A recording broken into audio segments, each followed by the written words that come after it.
सत्संग चौथा। नाम।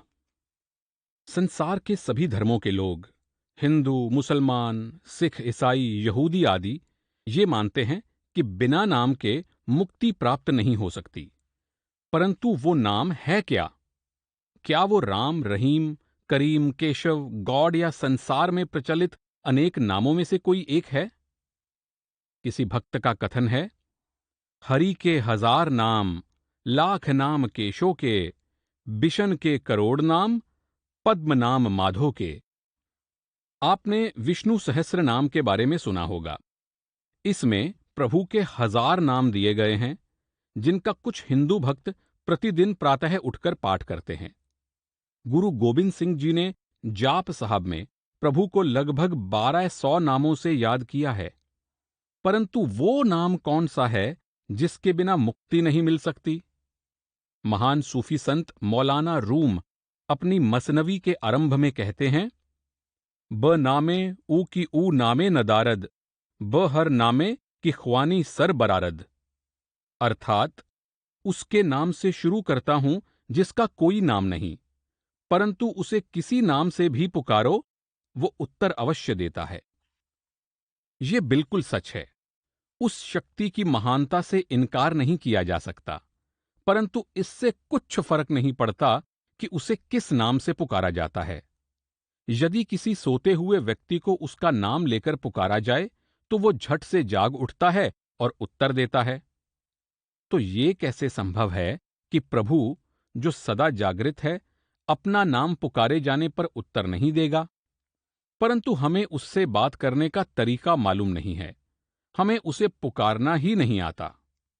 कोई पूर्ण महात्मा ही हमें वो युक्ति सिखा सकता है जिससे हम प्रभु के ध्यान को अपनी ओर खींच सकें और उसकी आवाज को सुन सकें। वास्तव में हमें ये ज्ञान ही नहीं है कि संत शब्द या नाम किसे कहते हैं। पलटू साहब कहते हैं, नाम नाम सब कहते हैं, नाम ना पाया कोय। नाम ना पाया कोय, नाम की गति है न्यारी, वही सकस को मिले जिन्होंने आशा मारी। हों को करे खमोस, होश न तन को राखै, गगन गुफा के बीच पियाला प्रेम का चाखै। बिसरै भूख प्यास, जाए मन रंग में लागै, 5-25 रहे वार, संग में सोऊ भागै। आपऊ रहे अकेल, बोले बहु मीठी बानी, सुनते अब वह बने कहा, मैं कहूं बखानी। पलटू गुरु प्रताप तें, रहे जगत में सोए, नाम नाम सब कहते हैं, नाम न पाया कोय। इसी नाम को उपनिषदों में नाद तथा बाइबल में वर्ड या लॉगोस कहा गया है। बाइबल में आता है, आदि में शब्द था और शब्द परमात्मा के पास था और शब्द परमात्मा था। ये आदि में परमात्मा के साथ था। सब वस्तुएं इसी के द्वारा बनाई गईं और कोई भी वस्तु जो बनी इसके बनाए बिना नहीं बनी। इसमें चेतनता थी और चेतनता मनुष्य के लिए प्रकाश रूप थी। गुरु अर्जुन देव जी कहते हैं, नाम के तारे सगले जंत, नाम के तारे खंड ब्रह्मंड। दरिया साहब कहते हैं, दरिया सतगुरु शब्द ले, करै राम संयोग, ज्ञान खुलै अरबल बढ़ै, देही रह निरोग। दरिया सूरज उगया, चहुं दिस भया उजास, नाम प्रकाशै देह में, तो सकल भरम का नास। दरिया ना के नाम के, बिरला आवे कोय, जो आवे तो परम पद, अवागवन ना होए। गोस्वामी तुलसीदास जी अपने प्रसिद्ध ग्रंथ श्री रामचरितमानस में कहते हैं कि नाम राम और परमात्मा दोनों से बड़ा है। भगवान राम तुलसीदास के इष्ट थे। वे उनके लिए पूर्णता का उदाहरण थे, जिनका गुणगान उन्होंने अपने ग्रंथ में किया है। यद्यपि वे राम को भगवान का अवतार समझते थे, फिर भी वे ये कहने से नहीं झिझकते, कहो कहाँ लगी नाम बड़ाई, राम ना सकहीं नाम गुण गाई। अर्थात नाम की महिमा कहां तक करूं, राम भी नाम की महिमा नहीं गा सकते। आगे आप फिर कहते हैं, अगुन सगुन दुई ब्रह्म स्वरूपा, अकथ अगाध अनादि अनूपा, मोरें बत बड़ नाम दुहूतें, किए जेहि जुग निज बस निज बूतें। अर्थात परमात्मा के निर्गुण और सगुण दोनों स्वरूप अकथ, अगाध, अनादि और अनूप हैं, परंतु नाम दोनों से बड़ा है क्योंकि उसने दोनों को वश में कर रखा है। आगे आपका कथन है, अस प्रभु हृदयम अछत अभिकारी, सकल जीव जगदीन दुखारी, नाम निरूपन नाम जतन तें, सोऊ प्रगटत जिमि मोल रतन तें। अर्थात चाहे निर्विकार परमात्मा सबके हृदय में वास करता है, फिर भी संसार के सब जीव दुखी हैं। नाम के रहस्य को समझकर नाम का अभ्यास करने से परमात्मा ऐसे प्रकट हो जाता है जैसे रत्न की प्रभा से उसका मूल्य। आगे आप कहते हैं, राम एक तापस तिय तारी, नाम कोटि खल कुमति सुधारी, सबरी गीध सुसेवकनी सुगति दीन्ही रघुनाथ, नाम उधारे अमित खल वेद विदित गुण गाथ, राम सुकंठ विभीषण दोऊ, राखे सरन जान सब कोऊ, नाम गरीब अनेक निवाजे, लोक वेद बर बिरद बिराजे। अर्थात राम ने तो केवल अहिल्या, शबरी तथा जटायु को ही मुक्ति दी, परंतु नाम ने अनगिनत नीच तथा दुष्ट बुद्धि जीवों का उद्धार किया है। सब जानते हैं कि राम ने सुकंठ और विभीषण को शरण दी, परंतु नाम ने अनेक दीन दुखियों पर कृपा की है। उसका ये विरद लोक विदित है और वेदों में भी इसका उल्लेख है। स्वभावतः जिज्ञासु के मन में प्रश्न उठता है कि जिस नाम की इतनी अधिक महिमा महापुरुष करते हैं, वो है क्या? क्या ये कोई शब्द, अक्षर अथवा स्वर है? क्या कारण है कि संत जन इसे राम और परमात्मा से बड़ा कहते हैं? स्पष्ट है कि ये कोई भाषा का शब्द अथवा लफ्ज नहीं है। शब्द या अक्षर ब्रह्मांड की रचना नहीं कर सकते, न ही वे जड़ पदार्थ को चेतना प्रदान कर सकते हैं। गुरु अंगद देव जी कहते हैं कि नाम तो न जिह्वा द्वारा बोला जाता है, न आंखें इसे देख सकती हैं और न कान इसे सुन सकते हैं। अखी बाजो वेखणा विण कन्ना सुनना, पैरा बाजों चलना विण हत्था करना, जीबे बाजों बोलना इयों जीवत मरना, नानक हुकुम पछाण के त्यों खस में मिलना। गुरु साहब द्वारा वर्णित ये हुक्म ही वर्ड, लॉगॉस या नाम है। मन में शंका उत्पन्न हो सकती है कि शब्द या धुन कैसे ब्रह्मांड की रचना और उसका पालन कर सकती है। ये बुद्धि या वाद विवाद का विषय नहीं है।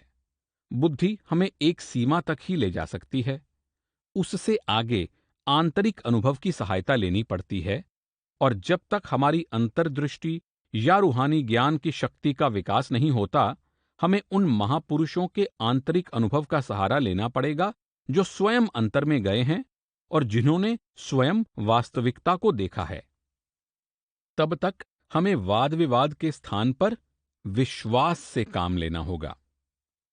अब प्रश्न उठता है कि ये अंतर्दृष्टि तथा इसके बाद का आंतरिक अनुभव कैसे प्राप्त हो, अथवा नाम की दीक्षा कैसे मिले। इसके लिए नाम के भेदी किसी पूर्ण महात्मा, सच्चे सतगुरु की शरण लेनी होगी। गुरु अमरदास जी कहते हैं, नामे हीते सब किछ होया, बिन सतगुर नाम ना जापै, गुर का सबद महारस मीठा, बिन चाखे साध ना जापै। गुरु अर्जुन देव जी कहते हैं, नाम निदान अपार पगता मन वसै। ये अमूल्य निधि पूर्ण संतों से ही मिल सकती है, परंतु हमारा परम शत्रु मन इस मार्ग पर चलने नहीं देता। प्रभु प्राप्ति के लिए मन हमें विचित्र प्रकार के अभ्यासों में फंसा देता है। कुछ लोग मंदिरों, मस्जिदों और गुरुद्वारों में जाते हैं, कुछ तीर्थ यात्रा करते हैं, कुछ पवित्र नदियों व सरोवरों में स्नान करते हैं, तो कुछ मूर्ति पूजा, ठाकुर पूजा करते हैं। कुछ लोग ग्रंथ शास्त्रों के पठन पाठन में लगे रहते हैं तथा पढ़े लिखे लोग विद्वता की भूल भुलैया में भटकते रहते हैं। इन साधनों से कोई भी प्रभु को नहीं पा सकता। परमेश्वर हमारे अंदर है और लोग उसे बाहर ढूंढते हैं। ये तो बगल में लड़का नगर में ढिंडोरा वाली बात है। अधिक उत्साही लोग हवन यज्ञ, जप तप, दान पुण्य या अष्टांग योग आदि में लग जाते हैं, परंतु असली राह से भटक जाते हैं। प्रत्येक युग का अपना अलग कानून होता है, इसलिए प्रभु प्राप्ति के साधन सभी युगों में एक जैसे नहीं होते। जो लोग आज के युग में नाम अथवा शब्द की साधना को छोड़कर दूसरे अभ्यासों तथा साधनाओं में लगे रहते हैं, वे उस नासमझ किसान की तरह अपना सारा समय तथा परिश्रम गवा बैठते हैं जो बेमौसम बीज बोता है।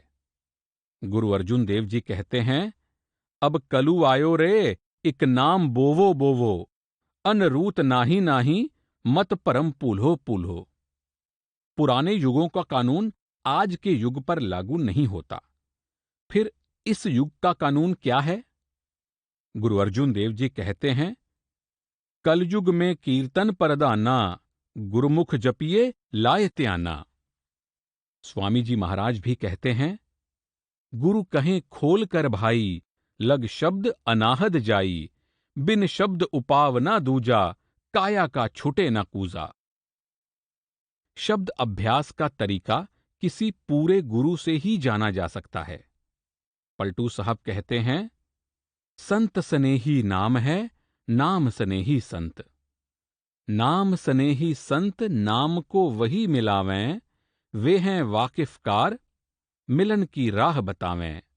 जप तप तीरथ बरत करे बहुतेरा कोई, बिना वसीला संत नाम से भेंट न होई। कोटिन करे उपाय भटक सगरों से आवे, संत दुआरे जाए नाम को घर तब पावे। पलटू ये है प्राण पर आदि सेति और अंत, संत स्नेही नाम है, नाम स्नेही संत। संत महात्मा कहते हैं कि नाम दो प्रकार का है, वर्णात्मक और धुनात्मक। वर्णात्मक नाम वो है जो लिखने, पढ़ने और बोलने में आता है। जैसे संसार की भिन्न भिन्न भाषाएं बोली, लिखी व पढ़ी जाती हैं। वर्णात्मक नाम चार प्रकार का है। पहला बैखरी, जिसे जिह्वा और होठों द्वारा बोला जाता है। दूसरा मध्यमा, जिसका गले में चुपचाप उच्चारण किया जाता है। तीसरा पश्यंती, जिसका मन ही मन यानी हृदय में जाप किया जाता है। चौथा परा, जिसे योगी लोग नाभि से हिलोर उठाकर उत्पन्न करते हैं। सारे जगत में मनुष्य केवल वर्णात्मक नाम का ही प्रयोग करते हैं। विभिन्न देशों और भाषाओं में ऐसे अनेक नाम हैं। धार्मिक पुस्तकें और ग्रंथ इनसे भरे पड़े हैं, परंतु ये सब नाम आत्मा को उसके बंधनों से मुक्त नहीं करा सकते। मुक्ति दिलाने वाला नाम प्रत्येक व्यक्ति के लिए एक है, चाहे वो किसी भी जाति, धर्म, रंग, देश आदि का हो। ये नाम प्रत्येक मनुष्य के अंतर में धुनकारें दे रहा है। ये नाम मनुष्य का बनाया हुआ नहीं है, ये अनादि और अनंत है। इसकी रचना परमेश्वर ने स्वयं की है। जब जगत की रचना नहीं हुई थी, तब भी ये नाम था। ये अनादि नाम धुनात्मक है। वेद और उपनिषद इसे नाद, आकाशवाणी तथा अनाहद शब्द कहते हैं। इसी को हुक्म, धुन, शब्द की धारा, ऑडिबल लाइफ स्ट्रीम यानी सुनाई देने वाली जीवन धारा, शब्द, अनहद शब्द, अनाहत नाद, आकाशवाणी, धुर की बानी, सच्ची बानी, गुर की बानी, सच, सहज, रामधुन, राम नाम, आरती, कीर्तन आदि अनेक नामों से याद किया जाता है। विभिन्न देशों, जातियों तथा कालों के विभिन्न संतों ने इसे विभिन्न नाम दिए हैं। मुसलमान संतों ने इसे कलमा, बांग, निदाए आसमानी, सौत, इस्मे आजम, आवाज़े खुदा, सुल्तानुल अज़कार या कलाम आदि कहा है। हजरत ईसा इसे वर्ड या लॉगोस कहते हैं। धुनात्मक नाम का स्थूल शरीर से कोई संबंध नहीं है।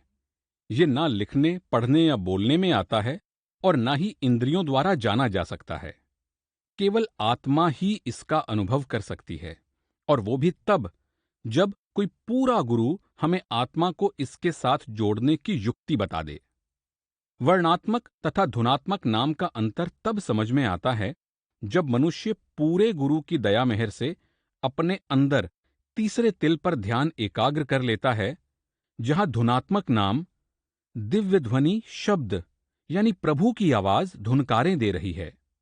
फिर पता लगता है कि एक बोला जाने वाला नाम है और दूसरा प्रभु का असली नाम है, जो प्रभु की पहचान है। वर्णात्मक नाम मन की शुद्धि के लिए बहुत आवश्यक है। जब इससे स्थूल मन की मलिनता उतर जाती है तो मन और आत्मा को शब्द धुन का आनंद प्राप्त होने लगता है और ये दोनों अंतर में ऊपर की ओर खींचते हैं। फिर धीरे धीरे सूक्ष्म मलिनता भी दूर होने लगती है। वर्णात्मक नाम साधन है और धुनात्मक नाम साध्य है। एक मार्ग है, दूसरा मंजिल। आंखों से नीचे सच्चे नाम का ज्ञान नहीं हो सकता। जब सूरत 9 द्वारों से सिमटकर आंखों के ऊपर आती है, तभी ये नाम मिलता है। मुसलमान संत इसे मूतु कबलंत मूतु अथवा मरने से पहले मरना कहते हैं। ईसाई महात्मा सेंट पॉल का कथन है, मैं हर रोज मरता हूं, उसका भी यही अर्थ है।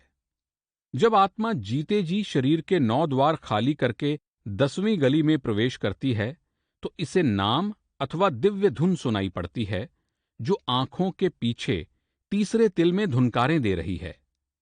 मालिक की दरगाह से आ रही ये आवाज हर समय हर घड़ी हमें अपनी ओर बुला रही है, परंतु जब तक सूरत तीसरे तिल में एकाग्र नहीं होती, हम इसे सुन नहीं सकते। तीसरे तिल में ध्यान एकाग्र होते ही ये आवाज सुनाई देने लगती है। ये धुन ही नाम या शब्द है। ये नाम या शब्द न संस्कृत में है, न अरबी, फारसी अथवा किसी अन्य भाषा में। ये प्रभु की अपनी भाषा है, जिसे हर कोई अपने अंदर सुन व समझ सकता है। सभी पूर्ण संतों ने, चाहे वे किसी भी देश, धर्म या जाति के रहे हों, यही मार्ग अपनाया है। यही गुरु नानक, कबीर साहब, मौलाना रूम, शम्स तबरेज और दूसरे सब संतों का मार्ग है। गुरु अमरदास जी कहते हैं, 9 दर ठाके तावत रहाए, 10वें निज कर वासा पाए, ओथे अनहद सबद वजे दिन राती, गुरमत्ती सबद सुनावणया। बू अली कलंदर कहते हैं, चश्म बंदो गोश बंदो लब बबंद, गर न बीनी सिर्रे हक बर मन बखंद। अर्थात अपनी आंखें, कान और होंठ बंद कर ले, अगर फिर भी तुझे खुदा का भेद ना मिले तो मेरी हंसी उड़ा। जब मक्के में काजी रुकनुद्दीन ने गुरु नानक देव जी से प्रश्न किया कि प्रभु कहां रहता है, तो आपने उत्तर दिया, ऊपर खास महल पर देवय बांग खुदाए, सुत्ते बांग न सुन सकन रिहा खुदाई जगाए, सुत्ती पई निबाग बस सुने न बांगा कोई, जो जागे सेई सुने साईं संधि सोई। केवल लफ्जों या शब्दों के पाठ अथवा जाप के बारे में आप कहते हैं, पढ़ पढ़ गड्डी लदिए, पढ़ पढ़ परिये साथ, पढ़ पढ़ बेड़ी पाइये, पढ़ पढ़ गड़िए खात, पढ़िए जेते बरस बरस, पढ़िए जेते मास, पढ़िए जेती आरजा, पढ़िए जेते सास, नानक लेखे एक गल होर होमै चखना चाख। मौलाना रूम कहते हैं, इस्म ख्वांदी रौ मुसम्मा राबिजू, बेमुसम्मा इस्म कै बाशद निकू। अर्थात तुम नाम जप रहे हो, उसकी खोज करो जिसका नाम जपते हो। बिना नामी को प्राप्त किए नाम जपने का कोई लाभ नहीं। कबीर साहब कहते हैं कि क्या लाभ हुआ उसका नाम जपने से यदि तुमने उसके दर्शन ना किए। यदि केवल धन की बातें करने से ही लोग धनी हो जाते तो संसार में कोई भी निर्धन ना रहता। फरमाते हैं, बिन देखे बिन दरस परस बिन, नाम लिए का होई, धन के कही धनी जो होई, निर्धन रहे न कोई। नाम का खजाना हमारे अंदर है, परंतु इसकी चाबी सतगुरु के पास है। ब्रह्मांड और सचखंड हमारे अंदर हैं, परंतु गुरु की सहायता के बिना कोई वहां पहुंच नहीं सकता। उसके लिए दो बातें आवश्यक हैं। पहली, पूरा सतगुरु तथा उस पर पूरा विश्वास। दूसरी, शिष्य के हृदय में नाम की कमाई के लिए दृढ़ संकल्प, तीव्र इच्छा तथा लगन का होना। दूसरी दौलत की तरह नाम की दौलत की कमाई के लिए भी कठिन परिश्रम की आवश्यकता है। केवल बातें बनाने से ये धन प्राप्त नहीं हो सकता। इसकी प्राप्ति के लिए भारी त्याग करना पड़ता है। परंतु घर बार का त्याग करने और जंगलों अथवा पहाड़ों में जाने की आवश्यकता नहीं है। संत कहते हैं कि संसार में रहो, परंतु संसार के ही ना हो जाओ। परिवार तथा संबंधियों के प्रति अपने कर्तव्य निभाओ, अपना व्यवसाय भी करो, परंतु नियम पूर्वक भजन सिमरन करना ना भूलो। प्रतिदिन कम से कम 3 घंटे भजन सिमरन को दो। मनुष्य जीवन का मुख्य उद्देश्य केवल प्रभु प्राप्ति ही है।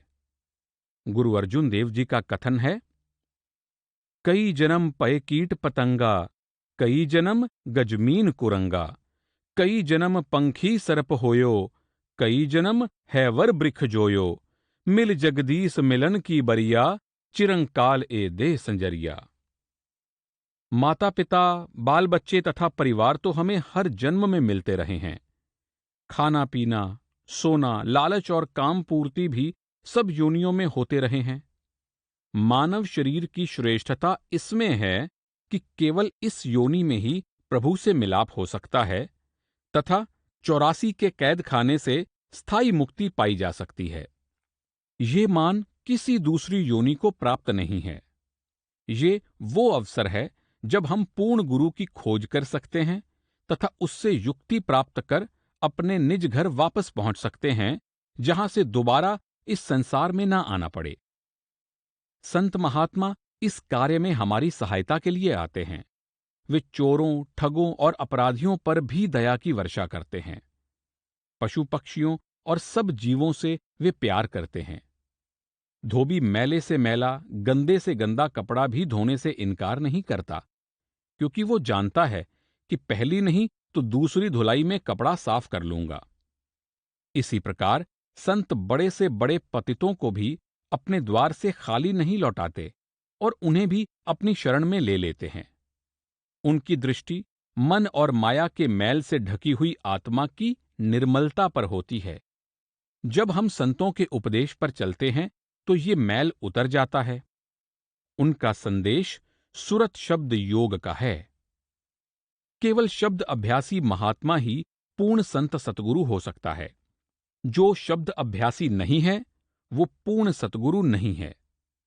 सतगुरु अपने शिष्यों को अंतर में 5वीं मंजिल तक ले जाता है। वो हमें 5 मंडलों के धनियों के नामों, वहां के प्रकाश, धुनों तथा अन्य लक्षणों का पूरा ज्ञान देता है।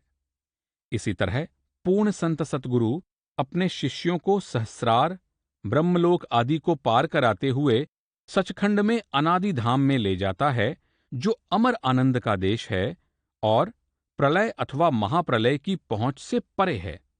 सबसे पहले ये समझ लेना चाहिए कि नाम लेने का असली ध्येय प्रभु को प्राप्त करना और अपने निज धाम वापस पहुंचना है।